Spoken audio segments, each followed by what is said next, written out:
بسم اللہ الرحمن الرحیم۔ السلام علیکم، welcome to my channel Urdu stories by Zeeshan. اکثر ہم سنتے اور پڑھتے ہیں کہ اسلام مکمل ضابطہ حیات ہے۔ اسلام کی تاریخ نبوی دور 3 حصوں پر مشتمل ہے۔ ایک اعلان نبوت سے قبل کی، دوسری مکی دور اور تیسرا مدنی دور۔ تینوں ادوار اپنے اندر راز اور حکمتیں رکھتے ہیں۔ مکی دور بنیادی احکام اسلام اور اسلام کی جڑیں مضبوط کرنے پر ہے، جبکہ بعد از ہجرت مدنی دور اسلامی دفاعی جنگوں کے علاوہ اسلام کی ٹھوس ڈھانچہ کھڑا کرنے کا دور ہے، اور اس دور میں جو واقعات رونما ہوئے یا جو اسلام کی سمت و نظام کو واضح کرنا تھا وہ سیاسی حوالے سے بہت منطقی ہے، کیونکہ تاریخ نبوی کے 23 سالوں میں یہ بھی طے کرنا تھا کہ بعد از رسول صلی اللہ علیہ وآلہ وسلم اسلام کے ڈھانچے کو، اسلام کے نظام کو کون سنبھالے گا اور سنبھالنے والے کا تعین کیسے ہوگا۔ اس کے لیے ملت اسلامیہ بنیادی طور پر 2 موقف رکھتی ہے، یعنی 2 گروہوں پر مشتمل ہے۔ ایک گروہ کے مطابق بعد از رسول جانشین رسول کا اختیار امت کے پاس ہے۔ رسول اللہ یہ اختیار امت کو ودیت کر کے گئے ہیں کہ وہ اپنا خلیفہ خود منتخب کریں۔ اس کے لیے وہ آیت برائے شورا کو بنیاد بناتے ہیں۔ دوسرے گروہ کے مطابق خلیفہ رسول خود اللہ کے حکم سے رسول اللہ متعین کر کے گئے ہیں، یعنی رسول اللہ کا جانشین منصوص من اللہ ہوگا۔ اس کے لیے سب سے اہم واقعہ رسول اللہ کے آخری حج کے بعد واقعہ غدیر خم کو بنیاد بناتے ہیں۔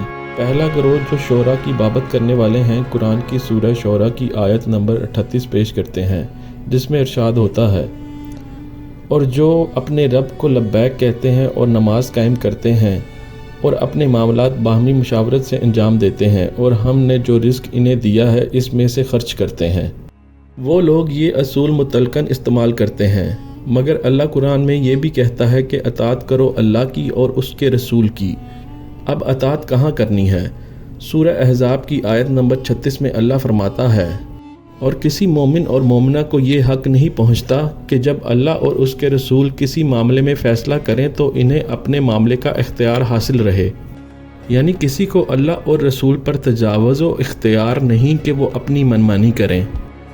دوسری طرف واقعہ غدیر کیا ہے؟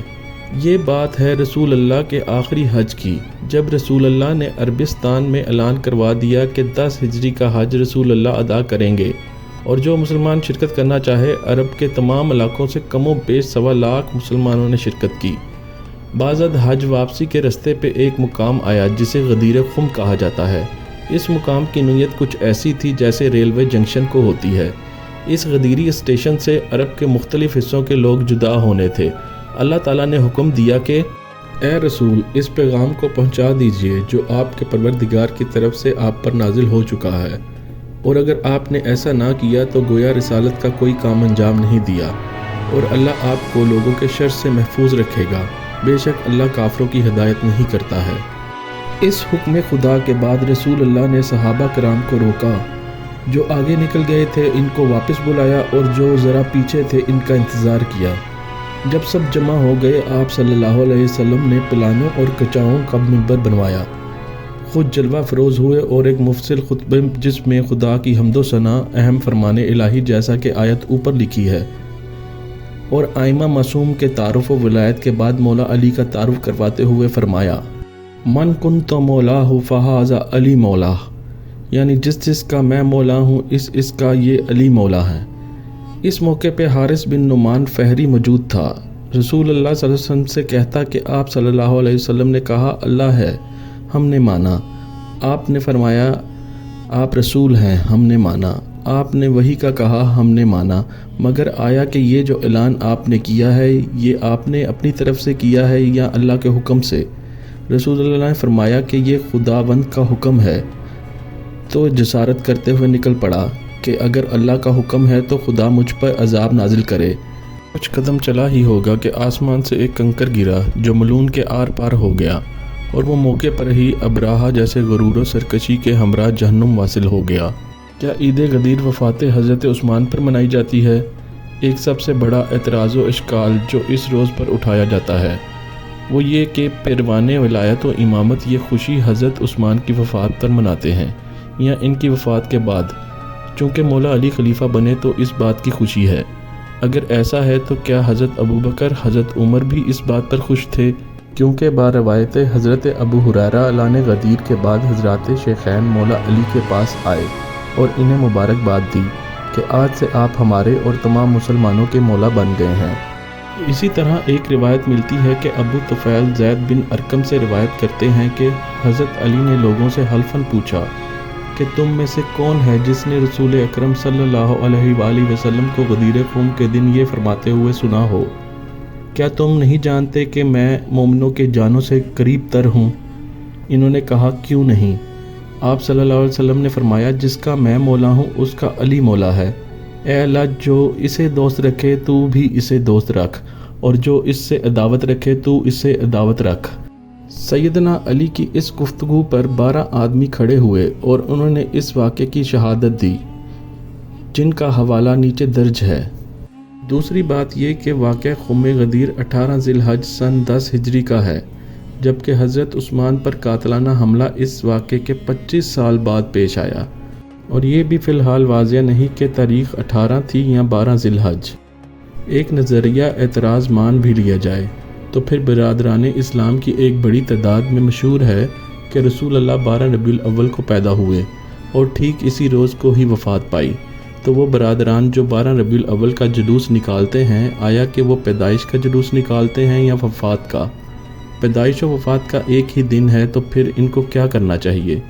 کوئی بھی شخص رسول اللہ کی حرمت سے زیادہ محترم تو نہیں کہ معیارات بدل دیے جائیں، پیمانہ تبدیل کر دیا جائے، کسوٹی مختلف ہو۔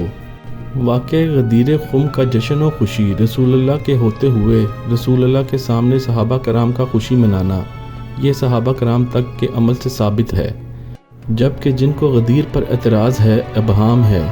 در حقیقت غدیر پر ابہام نہیں، ان کی عقل مبہم ہے، ان کی ذات تک مبہم ہے۔ جشن غدیر باقاعدہ تاریخی اسناد سے تواتر منایا جاتا رہا ہے۔